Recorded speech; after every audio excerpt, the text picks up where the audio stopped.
Good afternoon, and thank you all for coming today. I'm Christy Tarnquist, and I have the opportunity to serve as Dean of Learning Resources and Technology Services. And we're really thrilled to have a chance to step back and celebrate the 5th anniversary of the opening of the James W. Miller Learning Resources Center. So the plan for today is President Saigo is going to make some welcoming remarks for us. I'm going to talk a little bit more about some of the people that have been instrumental in bringing this building into fruition. We're going to unveil some plaques we had created, and a few more comments, and then we'll open up the food. So with that, I'd like to introduce Roy Saigo, the President of St. Cloud State.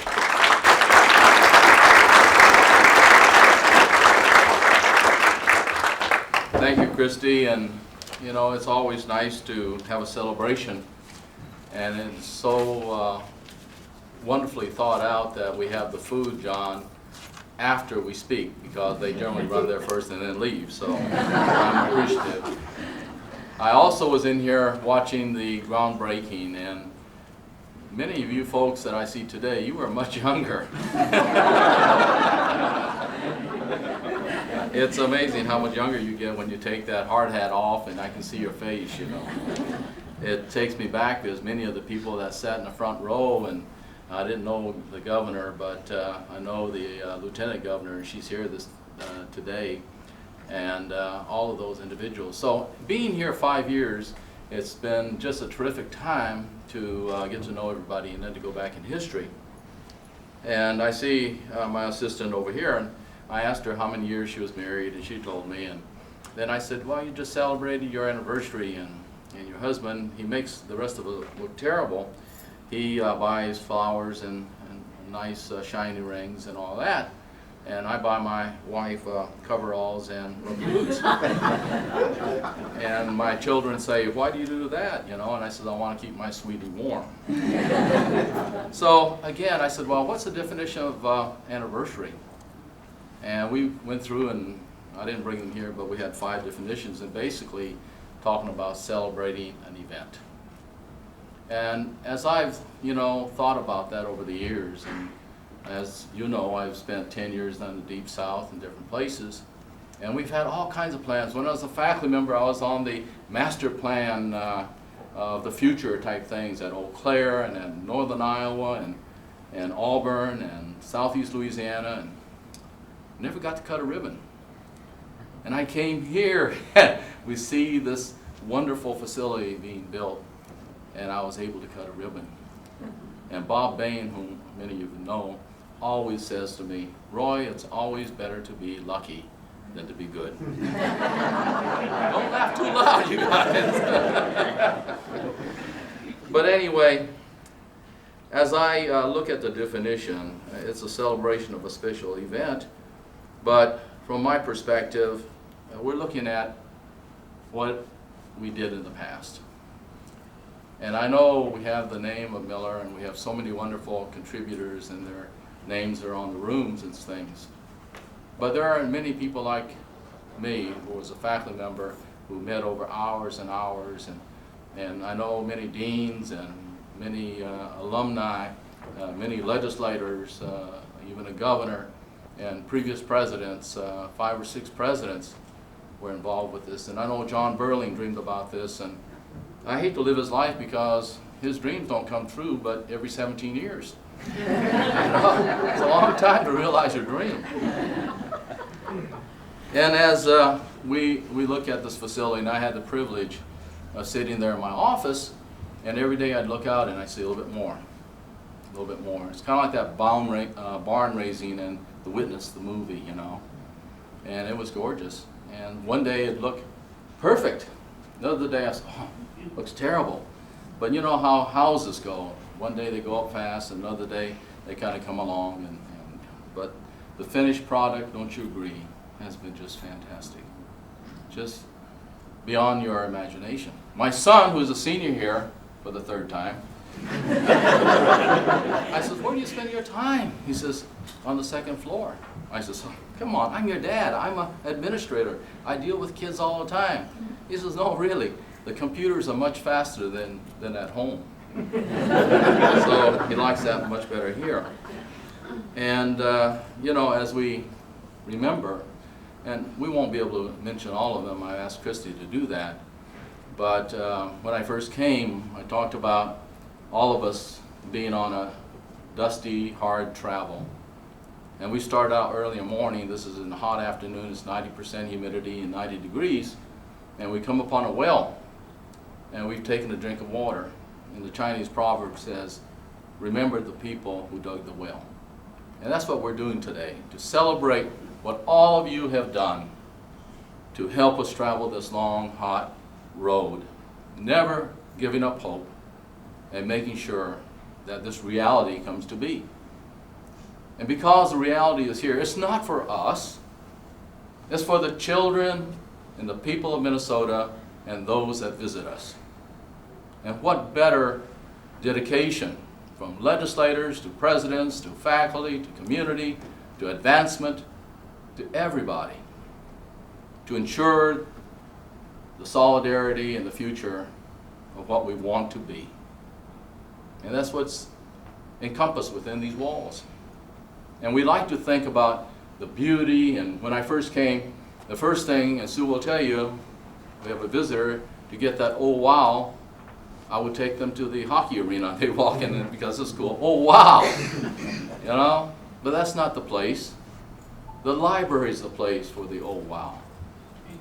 And thanks to you all, we have been able to achieve it. Those issues that we deal with throughout the years seem small compared to where we are today. And again, I wish I could thank everyone, because we have the Miller name. We have other names that are attached to the classrooms, the lecture rooms, and conference rooms. But every one of you who carried one brick and those who carried the mortar are as important as the finished product. And I never want us ever to forget that every piece of brick is important for the future of this institution and this library. The other part of what I want to say is that as we celebrate the 5 years and the 17 years, we want to have St. Cloud State University reaffirm the commitment to this library, to the people of Minnesota, and to the faculty that educate the students that we have here. And so we appreciate all of you being here. It's a gorgeous day. I wish everybody who had a piece of this could be here to be recognized and to take their bows, and that's not possible.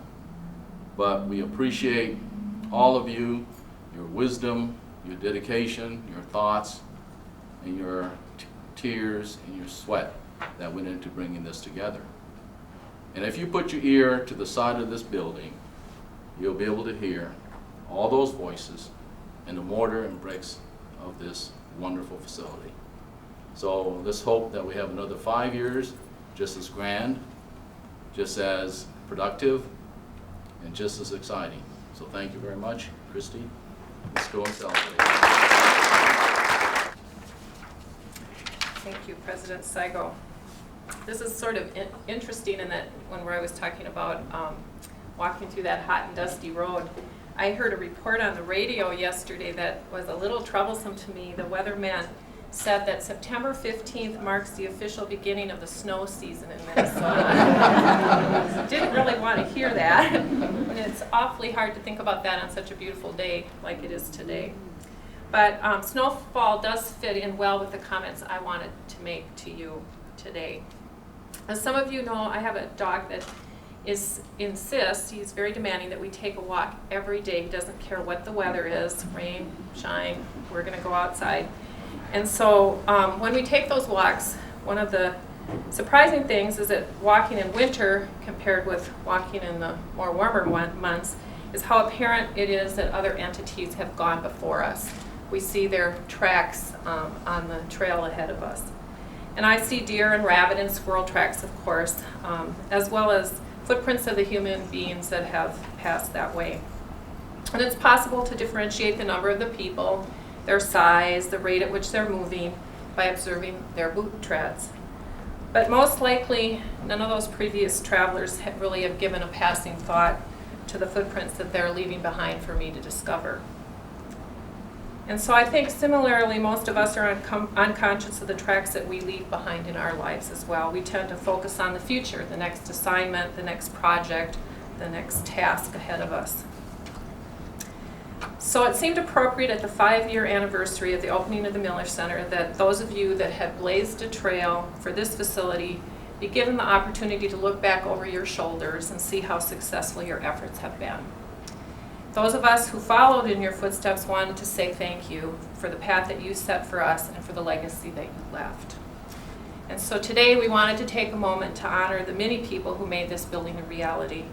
And so what I'm going to do is I've categorized a few groups that I'd like to introduce for you today. First, I want to talk about our elected officials, and I think we have Joanne Benson, Joe Opatz, Jim Knobloch, and Dave Kleiss here today. Is that right? If we could maybe.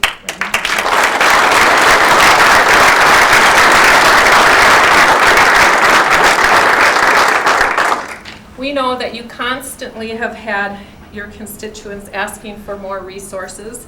It's a constant demand, and we wanted to say thank you today and let you know how important the funding for this facility has been to our campus, our students, and our community. We have over 1 million people use this building a year. We can count the number of people coming in and out, and we know the traffic is huge, and so it's had a huge impact on the people that use it. Thank you for your diligence and determination those many years ago to obtain the state funding that we needed to make the building a reality. Second, I would like to acknowledge university leadership that supported the idea of a new library and worked to make it a reality by initiating policies, establishing priorities, submitting requests for funding, writing memos, and engaging in endless conversations. And in particular, I think we have some of these leaders here today, and I wasn't sure if I saw all of them, but the RSVP, Bill Radovich, Barb Brodcheck, Dorothy Simpson, and Steve Ludwig are some of those folks here.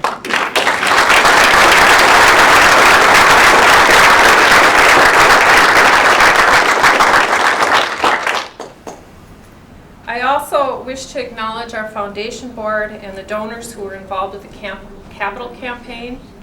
The board's dedication and untiring efforts to promote St. Cloud State and raise funds, as well as the generosity of our donors, have been crucial to our success. And I saw Kent Frohip here, right? And we'd heard from Don Watkins and Molly Young, but I hadn't spotted them in the crowd yet. But let's for sure say thank you.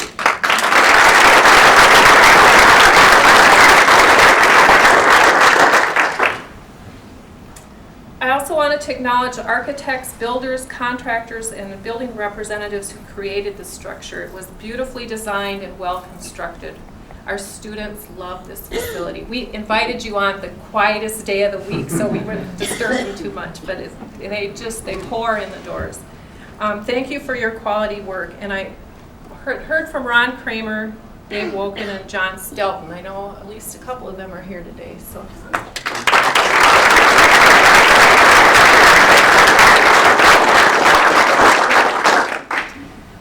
And I want to mention the learning resources staff members, particularly the ones that were so active in the decades preceding the move into this facility. Those folks thought carefully about the services our students were going to need in future years. They worked through a long transition period and the disruption of a major move to make this a reality. There was leadership exhibited throughout the organization, but I want to mention 3 people in particular who served as our transition team: Keith Ewing, Randy Evans, and Chris Inkster.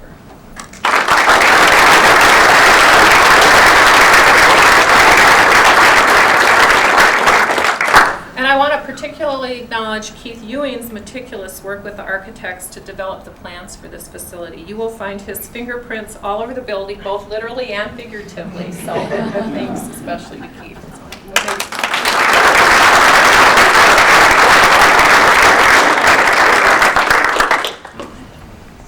And then I personally have had the opportunity to follow in the footsteps of a very special group of people on a daily basis: the previous directors and deans of library and learning resources on this campus. We want to honor these people today in a very special way. And first of all, we want to recognize all the directors of the library for the campus, and I'm not going to try to say all the different names the campus has had, but over the years from 1884 through 1970. These people laid the framework for the tradition of excellence that we follow today. I should mention, these are going to be hung downstairs on first floor on a wall in the east end of the building after they're framed and after the event. Second, we recognize Luther Brown, who served as Director of Learning Resources and the first Dean, serving in these capacities from 1958 through 1977. I had the opportunity to meet Dr. Brown only once before he passed away, but this man has impacted my career for decades. I first learned about him in 1985 when I was working in a library in Wisconsin. His influence was that widespread. He was well known for his innovation and creative vision of library and media services. Dean Brown provided the leadership for the development and move to the Centennial Hall Library, which was the predecessor in thinking for this facility. And then finally, I'm delighted to honor John Berling, the Dean of Learning Resources from 1977 until 1997. John was the driving force behind the creation of the Miller Center. He worked the majority of his years in Centennial Hall, but had the vision, contacts, persistence, wisdom, and foresight to see the need for the Library and Technology Center that St. Cloud State students would require in the 21st century. This building is a tribute to his view of the future and stands as his legacy for future generations of students. So we wanted to give John a chance to make some remarks today, so I'm going to invite him to come up.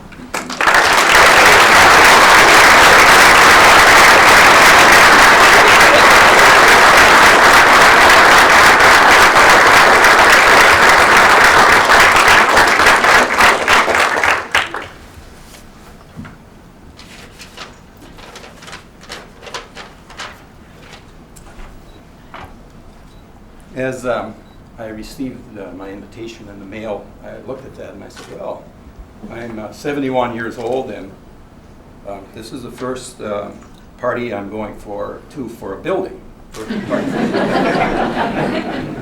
So I thought about that for a while, and I thought, well, really buildings are nothing except what people make them. And of course, President Saigo has so aptly laid that out for us. Beautiful piece. Thank you for that. I also want to say thank you to the university for giving me the opportunity to serve, because it's a privilege to be able to do that and to have that opportunity. And for that, I will always be grateful. And of course, there are ups and downs through the period of time that the turmoil of changing from a library which was books to a library which is books plus everything else.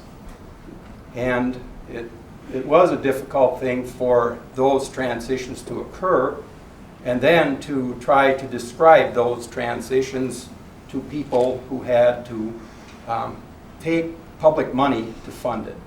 So when you take a look at why this took such a long time, this idea of convergence of the technology with the printed materials was one of the reasons for that, because some believed there wouldn't be books and others believed there would be only books. And it all depended upon who you were talking to at a given time as to how you would need to respond and how quickly you needed to respond. But I was just going to start out with a comment that was made by Benjamin Franklin at one time, and this will, I think, kind of flow through the entire program here, but he said, human happiness is produced not so much by great pieces of good fortune that seldom happen, as by little advantages that occur every day. And to me, that is exactly how the thing progressed, because we would have little pieces that would happen, and then some major pieces would fall apart, but we would hang in.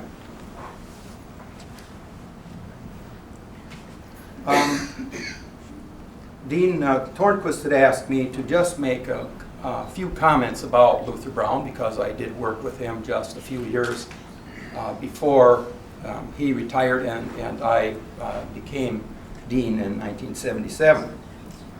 Luther was a persuasive, dedicated,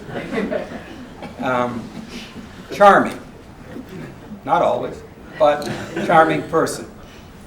And as Christy indicated, he is well known around the campus. Even today, I think people remember him, and he was well known in wider circles as well. He had, from what I understand, as it was told to me, he had the responsibility of taking the things that pertain to audiovisual at the time and the library and pulling them together. At the time, President Budd had asked him to do this. And with that kind of a charge, he went after that, and of course, he made this happen. In addition, and he had to make this happen on a campus. Well, you know, the Catholic Church probably and universities are about the slowest changing institutions in the history of time, and so he was involved with the university, and it was tough to get people to look at a library in a different way. And in order for that to happen, it seemed to him that you had to change the name of the institution on the campus from library to something that would be more encompassing. And this, of course, created a lot of heartburn.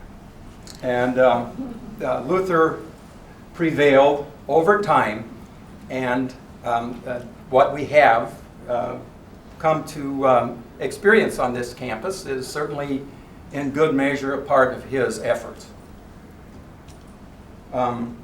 The other part that he did, I thought was pretty special, was the education part where you teach librarians, you teach media specialists.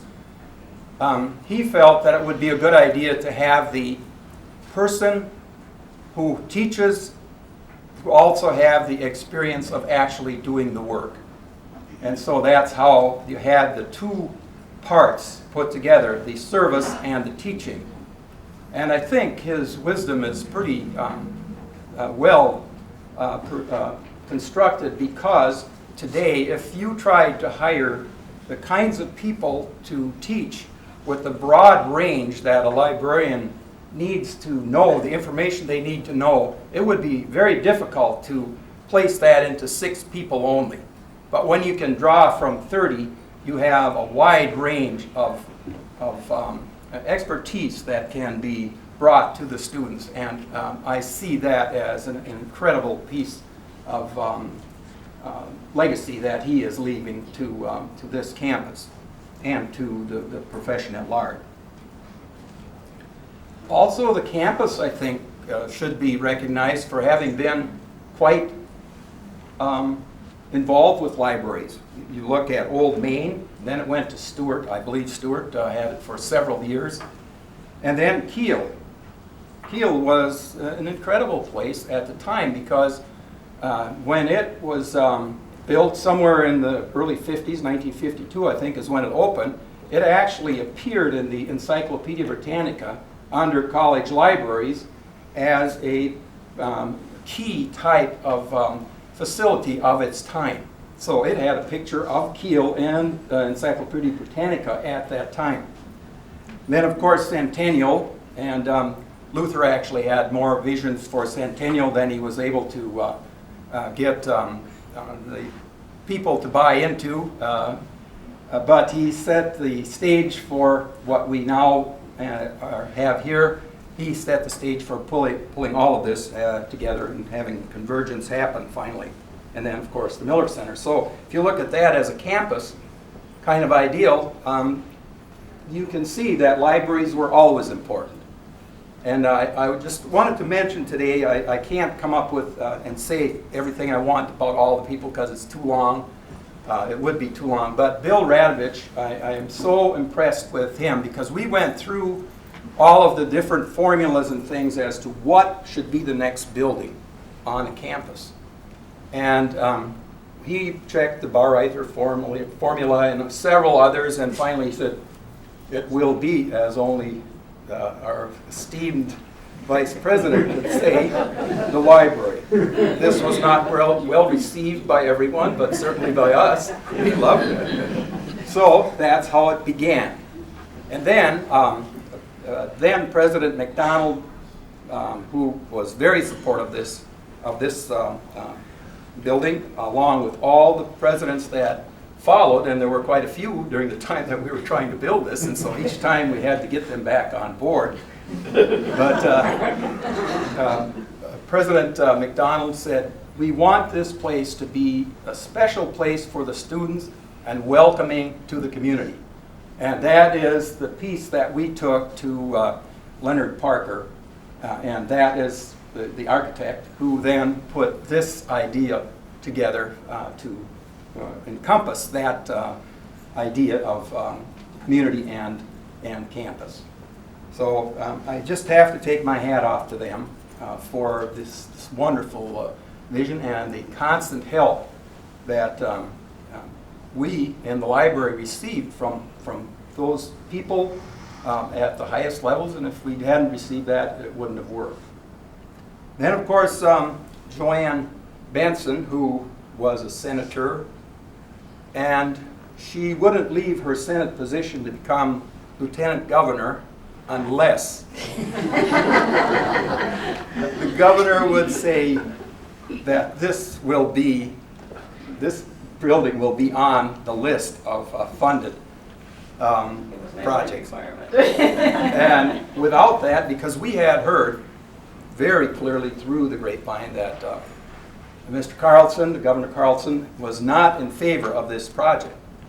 And I think Joanne was able to convince him, and I know that she was, and she got him to come. We had lunch at D.B. Searles one day. It was Dr. Gruby, myself, Joanne, I think, was there, Dorothy for sure, and I don't know who else. Well, Dr. Gruby asked me to go along. He says, this is not about the library, but I want you to come just in case the question comes up. So he's digging in his onion soup, which was constructed with a big piece of cheese across the top, and he was trying to negotiate that, and it was difficult. And the first question after he got his spoon through the cheese, he said, why in the hell will you need this new library?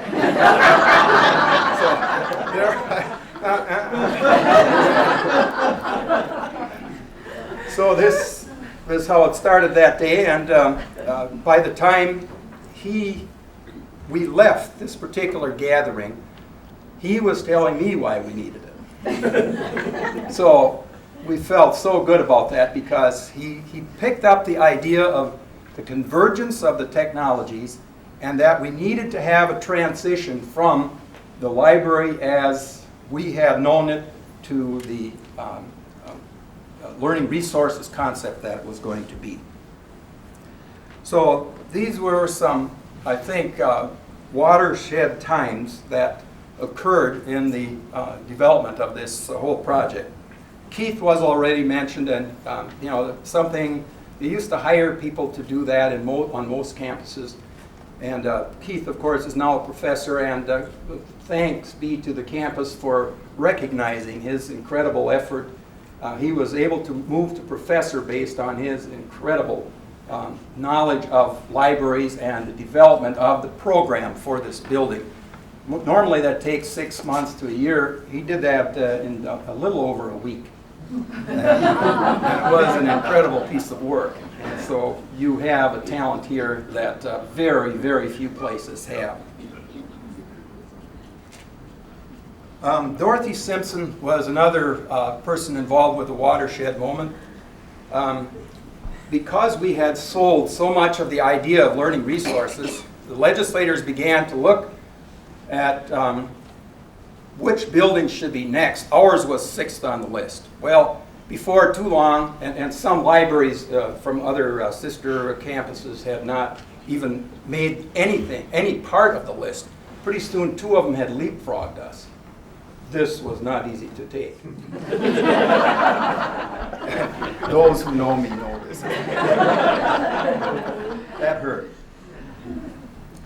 But we began to see that without having this higher on the state university list, state universities at the time, we were not going to be moving forward very quickly. So Dorothy came up with the idea that in midsummer, when the list was being performed or being set up by the board office, and the day it was presented to the public, she said, let's have all of our legislators at that meeting.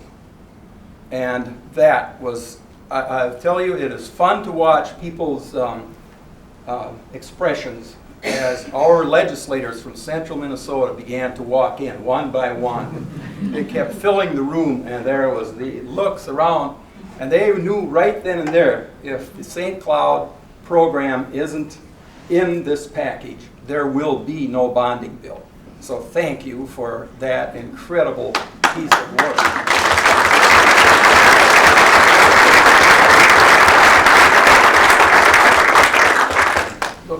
Quite a few of the people are here. I appreciated that so much, because in the middle of summer, normally you take other kind of, there's plenty to do, but you took your time at a critical time, and that was a watershed moment as far as I could see. And thank you, Dorothy. That was one good piece of thinking.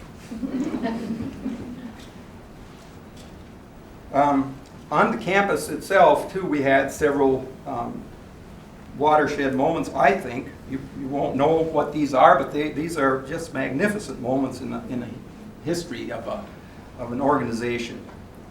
One of them was we were making a long-range plan, just within Centennial Hall. And here we go down, we have this long list. And I think about number 6 on this list was a new building.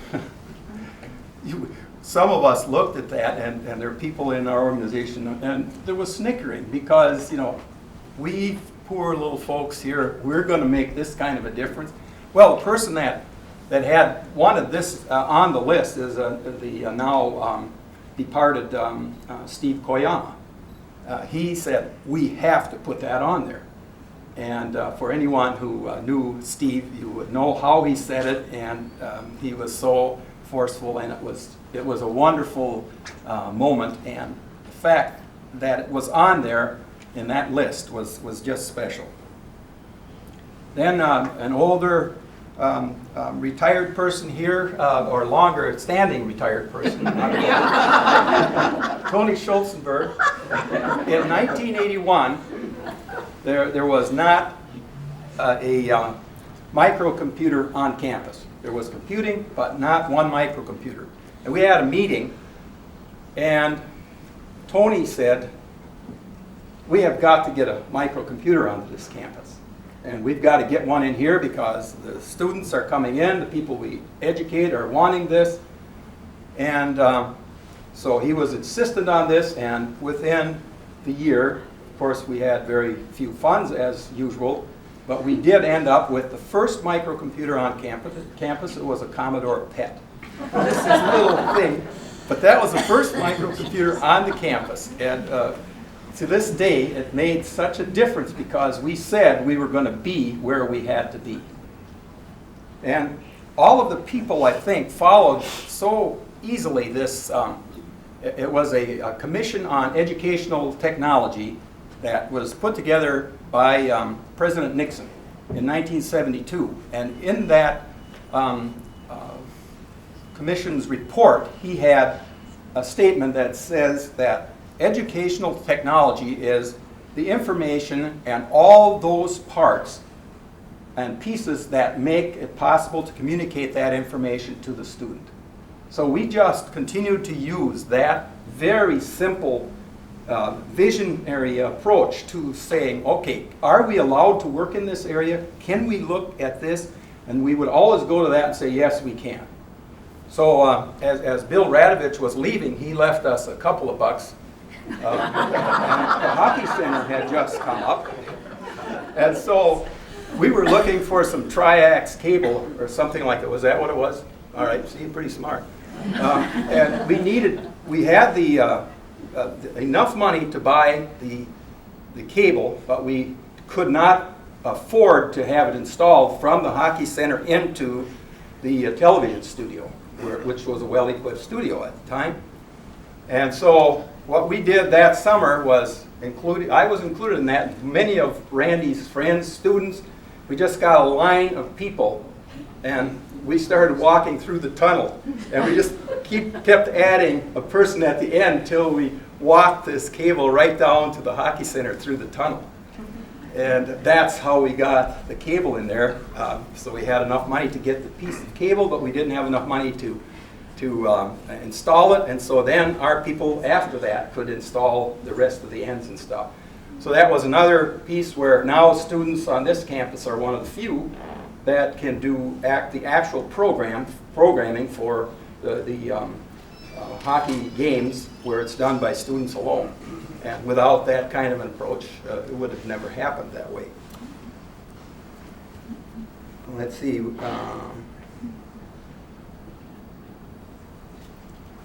One more watershed, or two more. One was Ed Lether.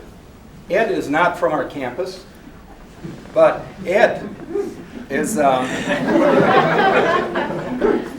he was involved with the two-way television of the state. There are all kinds of groups that are working to put television together so we could do two-way teaching around the state.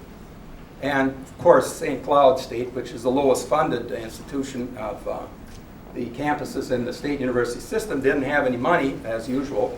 But somehow or other, I dug up $8,000, and then I waved that check around. And that was pretty good in those days. So I said, let's have a meeting, and I'll tell them we have $8,000, and who else wants to get into the pot? And so we had a meeting. I thought maybe we'd get 5 or 10 people to come down to the Sunwood Inn, it was called at the time. Now what is it? Still Kelly Inn. And we filled that room. There was standing room only. Everybody wanted to get involved. And so with that small amount of money, we turned what the money did not actually come to the campus, but all the small providers of services wanted to have a terminal on the campus. They wanted to have a connection somehow because they knew we had an incredible resource here. And through that process, I'm sure that there is the money that actually did not have to be spent by this campus would be well over millions of dollars, because of a person that Ed was continually helping us to steer this and to make it possible. So the money that was spent by the legislature was extremely well spent, because it not only served the public schools and the other universities, but also St. Cloud State University and its students. So that was an incredible moment too. And then the final one on that, where when Brendan McDonald was inaugurated, we had a program that we thought we could put together. And Dennis Fields and I don't think Mike Nelson is here today, but the two of them took on the fact that they would do a history of St. Cloud for this, where the dignitaries were gathered from all over the country, where they have the people come in for the inauguration. And so we had a multiple slide show. It was done with just incredibly ancient technology, and the slides would not jump, and we had several people who had to push them if they stayed up, but it went off so well, and everybody said, we've never seen this before. Well, when the reception line came through, the chancellor was there, and he was impressed, as was Dr. McDonald, of course. And so that was another one of the times that we were able to say, yeah, we can do these things. And a couple of months later, they wanted to have this same show for the graduation. And now, of course, you have to do this in Hallenbeck and trying to darken this building. So everybody here, I think, that was working in our organization anyway, had to help hold the shade or something so it was dark enough so we could have this show. But I got out of that program, and I got downtown, standing in the grocery line, and people were telling each other, did you see that show? It was marvelous. Well, that is the kind of thing that has to happen for you to move forward and to have this incredible support. And Dennis and Mike, how you ever were able to stand the pressure of that. First day, I sat there and I just marveled at that. You're incredible. And the show was wonderful and was well researched. Graduate assistants, a lot of folks helped with it. See, I heard the chancellor say they did it so well they don't need any more money. That happened sometimes too. And when the buildings leapfrogged, that was the case. And then, of course, to kind of close it off here, Leonard Parker became just a friend as we talked about how we would like this building to look and what we expected it for the students. And then he came up with this. And then I will have to say that all the vice presidents that I worked for, it made it just so easy because I was allowed to do these things without a lot of involvement on their part. Just be sure at the end of the year you make a report on how it's done and what you have accomplished. And that was so special. And so, in closing, I would just like to say that when you say human happiness, as was earlier stated by, in the quote by Benjamin Franklin, I think that you can also say that institutional progress would come in the same way as not in the great bounds, but by little things that happen each day. And so with that, I say thank you to each one of you who so incredibly well served this campus and its students, and how extremely privileged I was to work with people of your talent, and including one like my good friend, Mr. Ludwig, who took all of our ideas and made sure that we got the things in the library, not just the building. He was able to work at saving the money, and how this happened with the long delays is beyond me. It was divine providence, I have to say, because we wait that many years after the money is available and we still buy everything that is to be bought. There were some special helps there somewhere, and I was privileged to be a part of that. So thank you very much.